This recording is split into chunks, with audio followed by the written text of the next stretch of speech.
Hello and welcome to this Diwali special MF Corner. I'm Sonal Bhutra in the Mumbai studio. We kickstart a new Samvat and may this be prosperous for all our viewers and the investor community. And the last 1 year has been very interesting for the mutual fund industry. We've seen record high SIPs, big inflows into equity funds.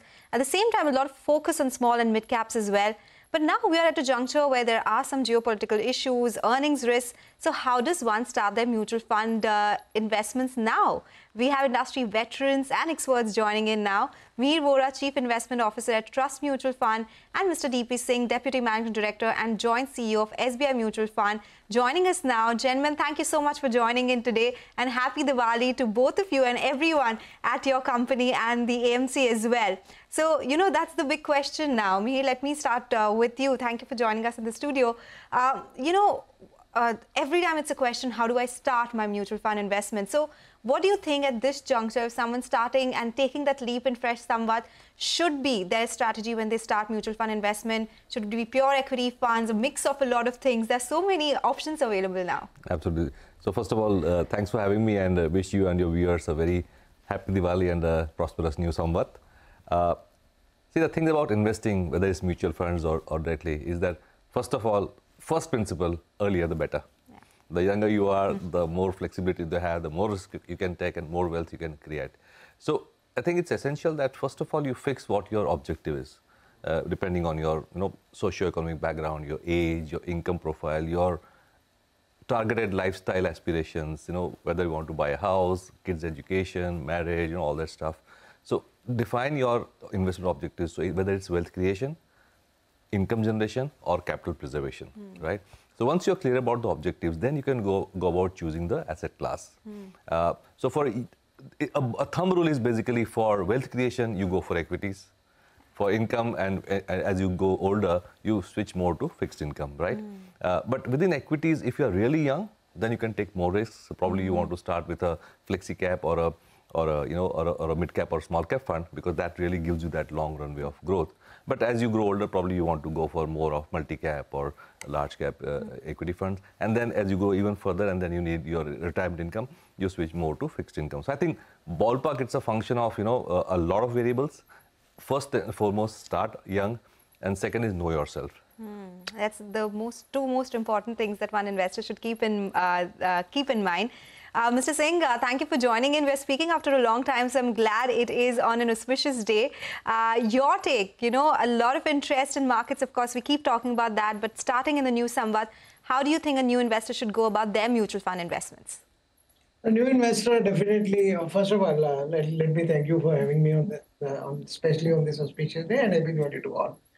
And now coming back to your question on the first investor, I absolutely agree with Mihir, whatever he said, and at the same time, the investor has to start a journey with asset allocation keeping in mind and goal keeping in mind. See, with the goal, we know even though some correction has happened, but still the valuations are stretched. And at this point of time, when we know that on the one side there are green shoots, our economy is one of the best performing economies in the globe. And though the valuations are a little stretched, but there's a demand supply mismatch also, and our markets are likely to do well. May not be that much kind of firecrackers as being talked about during the last year, but just it will give good double-digit return. So asset allocation, where you get money, put your money in equities and fixed income securities as well as precious assets. I think at this point of time, starting the journey through multi-asset allocation fund is the best way to move forward. Okay, so multi-asset allocation fund, the way you can put your eggs in different baskets, that's the way to start. Mihir, let me come to you, because right now we're also talking about that big geopolitical issue, the valuation stretch that we've been seeing. What are you making of the markets right now? And we are halfway through the earnings for Q2 as well. How did you analyze them? Sure. So first of all, the geopolitical global situation is one of the most complex that one has seen in a long time, right? And it's all over the place, frankly speaking. Good thing is that India is a shining star or an island of growth in a world of uncertainty. So the tag that has been given to India is the fastest growing large economy in the world. That tag is here to stay. That's not going to change in a long time. But if you look at the big components of the global macro, the US is amazingly strong in terms of growth. The growth numbers in the US have really surprised on the upside, and GDP estimates for the US have been upgraded. But it has come with inflation, right? So we are seeing a situation where the US is growing in spite of interest rates having risen. That's a situation which we have not seen really before. And that's purely because of the fiscal pump priming that they are doing. They have just let the fiscal deficit go all over the place. But that's the way things are. They are growing. And a lot of money is going back to the US because of that. So that's one big, animal which is driving global growth, helping India. China, the other big giant, is struggling. And that's never happened where US is doing well and China is struggling. So a very unique situation. China is trying desperately to pump prime growth as well as to pump prime the markets with limited success, I would say, which means that commodity prices probably will stay cooler, which is again good for India. Europe continues to struggle. It's always been a low growth rate, and I don't see any light at the end of the tunnel for Europe. So against this backdrop, I would say that it's India, US, and the rest of the world. The Japanese yen will keep giving you sleepless nights from time to time. It's already back to 155, so you might see some kind of a knee jerk there. But I think overall situation seems to be fine. Second is on the earnings. The headline numbers, when we talk about, frankly, all news channels talk about, is the Nifty earnings, right? And that's where the problem is. Because Nifty now is actually dominated a lot by financials, by global commodities, and by IT, which is again a global sector, right? So a disproportionate amount of the Nifty earnings are basically commodities driven and IT driven. And those, as we look at the global backdrop, which we just talked about, are not doing that great. So we have seen some downgrades in the Nifty earnings estimate for the next couple of years. But that's a lot to do with cement, metals, oil and gas, energies, and some of the banks. But I would not say most of the banks. So I think if you look at the broader market, the mid-cap earnings, the small-cap earnings, they are not doing so bad. So I think it's time we started looking at the broader market also, rather than just focusing on the Nifty earnings. Okay. We focused on the broader markets also a lot last year when we saw those record high flows in the small caps, mid caps. Then there was a worries, there a lot of fraud there. And now we're talking about large caps in that in the same segment. So interesting times, definitely. Mr. Singh, let me come to you. Your take on how earnings are looking like right now. We are halfway through Q2. And generally on the markets, you think the pullback that we are seeing, this is something that could continue? No, I absolutely again agree with Mihir. The larger mid caps are doing pretty well, very, very well. And though there is still some froth in the small cap, because small cap companies, the valuations are far more than the fair valuations. But larger mid caps are doing pretty well. And see too much concentration and too much exuberance to be shown on the Nifty definitely is an issue. The earnings have been disappointing temporarily because there have been 3-4 sectors which have not been doing that well, like energy, cement, or auto sectors, have not given that kind of returns which was expected. But if you look at, though there are companies which are flattish, but there are good companies which are there, and they're giving good. Kind of what you call returns. It's a bottom-up strategy, and how quickly you can churn the portfolio, rebalance the portfolio, and the recent correction has definitely given that chance to the fund managers to do that. So that's something which is important. We have to pick up the gems from this thing. It's a difficult and hard work for all the portfolio managers, but that's what optimism also remains. In the times to come, some of the sectors will definitely give very good returns. Investors are trusting you on that hard work and the extreme amount of opportunities that you all are looking at in the markets as well. Coming back to you, Mr. Singh, one of the themes that we saw in the mutual fund industry in the last couple of months is thematic funds. They're still in vogue. Sectoral funds, they are more than 14% of total equity AUM. First, I wanted to understand why AMC is showing so much interest here. And second, what is your advice to the investors in this case? Should they go all out when they see thematic funds or sectoral funds in this case? First, I'll take your second question first. I mean, whether the people should go all out, the answer is absolutely no. You cannot have more than 15-20% of your total portfolio into thematic funds. But the themes are also becoming quite big. When we look at a particular theme, and then you have to look at the quality of theme, the universe of the theme, how big the market cap of that particular theme is, and how many are the companies in that universe. Those are all those are the things. As Mihir also said, that the IT and BFSI are see actually coloring the whole this profitability of the Nifty 50. But these are the big themes. Now, BFS, I mean, banking and see, financial services is a theme. Then IT is a theme. Technology is a theme. And beyond that also, I mean, if you look at the themes which are bigger, like energy opportunities, a big thing. Infrastructure is another big theme. And these the themes like infrastructure are multi-sectoral. This is not dependent upon the sector or one sector only. So these things can really do well, and with the kind of the reforms the market is giving now, the market is supporting some of the sectors like infrastructure is the end thing. But naturally, it's likely that a lot of capex will come there, and these kind of things will do well. But yes, these will remain. And the another reason, practical reason, is that then SEBI is categorized fund large cap, mid cap, small cap, and most of the manufacturers have already completed the bouquet. Now, if they want to play on any particular thing, then it is thematic only. And see, thematic one should not be seen completely negatively, because whenever you come out with an NFO, you really get so many new investors in the market because of the focus market push, marketing pitch, which is given for during these NFOs. And see, overall, I mean, nothing negative about see thematic funds, but you have to be choosy. You need to when the investors need to avoid where the themes are too small. In that context, I will not mind naming defense as a theme. It looks very good, but defense universe is very low, very limited companies in the listed space. So the overall capacity of that sector itself is very low. So you have to be choosy. You have to depend upon the financial advice of the financial advisor in a big way, because I presume, and that's a fact also, that financial advisors can understand the thing much better than an individual himself. I think that is something also that scared the markets, right? As you said, defense is a smaller basket. So after a while, where do you deploy that money that you're raising?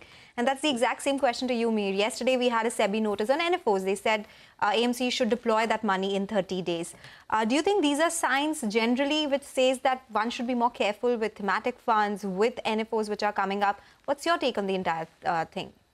See, the point is, one needs to understand what thematic funds are all about. See, in principle, when you are putting money into a large cap fund or a diversified fund or a flexi cap fund or a multi cap fund, what you are doing is, as an investor, you are letting the fund manager choose the most optimum portfolio, whether it's a sector mix or a thematic mix or a stock mix or asset mix for that matter. So there the responsibility or the call is that of the fund manager. Correct. Once you choose to put extra money into a particular theme yourself, then you are the deciding person. So the responsibility of taking less risk or more risk when you put money in a thematic fund lies squarely with the investor himself or herself. So that's the in principle. So which logically means that as a thematic fund investor or a sector fund investor, you have to be a little more informed about that particular theme or sector. You need to do some homework and understand the risks associated with that sector. That's why I think Mr. Singh mentioned there should never be a disproportionate amount of your overall portfolio, because obviously you are not, as a retail investor, your full-time job is not to analyze stocks and sectors. But if you really feel strongly about it, put 10%, 20% into such funds. Okay, so that makes sense. So do your own research as well, because that's a very niche segment that you'll be investing in as well. It's a very interesting chat, but we have to get into a quick commercial break. On the other side, we'll continue our discussion with our guests all about investing in the new Samvat. Stay tuned for that.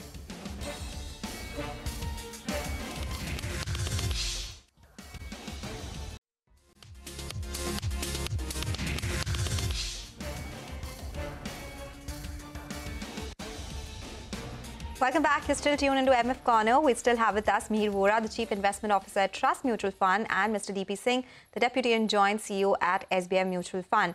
Mr. Singh, let me come to you first up because, while we've been talking about this pullback in the markets in large caps, a lot happening on the earnings front, small caps and mid caps, they were in vogue last year. Do you think it is still the time to look at this space? Are you sanguine here?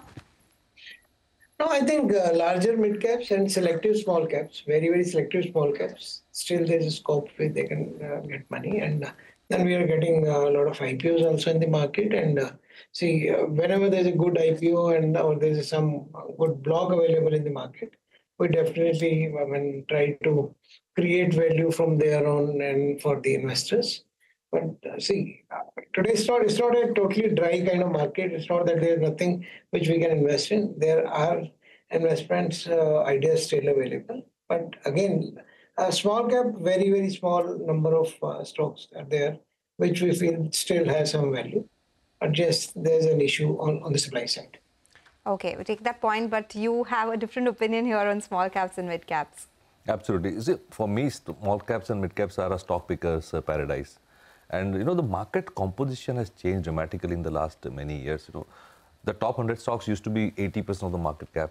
Now they are close to 60%, which means 40% of the market cap is already mid and small caps. So if you want exposure to the wider Indian economy, you have no choice but to go for mid and small caps. And second is a lot of the themes which are high growth in nature. And we discussed the large cap index, how they are very skewed towards financials, IT, commodities, and global.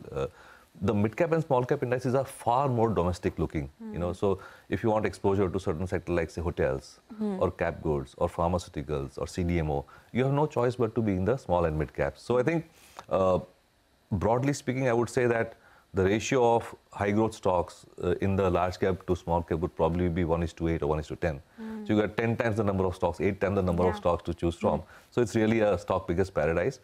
And we've also seen that even in a flat year, there are stocks which deliver absolute returns in a big way. And when you have almost 800 stocks to choose from, and you want to build a portfolio of 40, 50 stocks, I think it's a good exercise. And you're comfortable with the valuations that they're trading at? Absolutely, because again, the large cap index earnings growth is expected to be now about 10 to 12% or 8 to 12% thereabouts. Whereas the small cap, if consensus earnings, if you see, is closer to 18% for the next couple of years. So the valuations, the P ratios is similar for large caps and small caps now, but the earnings growth for small caps is almost double. So adjusted for growth, I think small caps still make a lot of sense. But I would not compromise on quality. Yeah. I would be very picky and choosy about the background of the promoter. So all those qualitative filters anyway have to be there. You have to be extra careful about liquidity, quality, promoter background, etc. But that does not mean that you can't find 40 stocks. No, of course. And that is where the expert opinion or advice comes in for help, right? You need to be very careful when it comes to stock picking or any small cap fund picking in the mutual fund space as well. Mr. Singh, in this case, where are you seeing margin of safety in markets right now? That's what I'm saying. Actually, it depends upon how much volume you are going to put in that particular stock or that particular sector. See, it depends how big is the market. The margin of safety is, as I am saying since beginning, that we are looking at margin of safety and the larger mid caps, which is very visible. But as Mihir said, there's always some good stocks available. If not available today, will be available tomorrow because of some corrections or something or some new supply coming in. But one good thing about Indian market is now supply is coming in a required manner. Earlier there was a dearth of supply, but new supply is also coming in on the mid cap, small cap side. So that's something very important. But for overall, we'll concentrate more on the hybrid strategies because see positive trends in consumer spending and see ongoing digital transformation which is happening is driving growth in some of the companies, some of the stocks. So we'll definitely pick up from there on. But then when we are having almost $1 billion coming in a fund house every month as a net flows, then naturally you have to struggle to invest that. So that's an issue. Okay, that we get that, because now the opportunities, of course, you would look at opportunities, but they're becoming narrower by the day. What would your take here be, Mihir? Any margin of safety segments that you're looking at? Sure. Again, I'm not a big fan of looking at aggregates. So while, for example, the small cap index is, of course, it's corrected 6-7% from the peak, but it's quite close to the all-time highs per se. But within that, there's a lot of churn. So financials, chemicals, defense stocks, a lot of cap good stocks have corrected by 20, 30, 40% from their 52-week highs. Even banks have not performed for almost 1.5 years. Chemicals have not performed for almost 2 years. But these are companies which still are going to demonstrate earnings growth, even if they don't improve their margins, because they are going to show good volume growth, for example. So there's a lot of dynamism in the market. And given the fact that even at these high levels of the index, we have seen stocks correct, which means that the market is still a rational market. It's not an irrational market. It is rewarding stocks which are demonstrating good earnings growth, and it is punishing stocks which are not, So I won't say it's a bubble, frothy valuations, etc. There is ample scope for stock picking. Okay, interesting. That was about equity markets. Debt is one side where people are still trying to understand the nitty-gritties of that space. How do you look at the debt space right now? Debt is also a very interesting space. Just to put things in perspective, say a couple of years ago, if you had asked me what my preference is, I would say all in equities. But now with equities having given good returns, and debt also has now started correcting, I would say the balance is tilting a little bit more evenly, so to say. And with, say, the AAA bond trading at about 7.25 or so, if you look at a 1 year perspective, we still expect rates to come down a little bit, though not as sharply as we expected, say, 3 months ago. But still, rates will come down. So we can easily make in a bond fund about 8% or so. That's our expectation. Not bad in the overall scheme of things. Oh, yes. Considering the kind of moves that we've been seeing, 8% is not bad for any investor right now. Mr. Singh, Mihir, thank you so much for joining in today and giving us your take. I would have liked to have more conversation, but we are completely out of time on this edition of MF Corner. But thank you for tuning in as well. All right, with that, we'll take your leave on this edition of MF Corner today, but you stay tuned for Closing Bell to take you through the last hour of trade.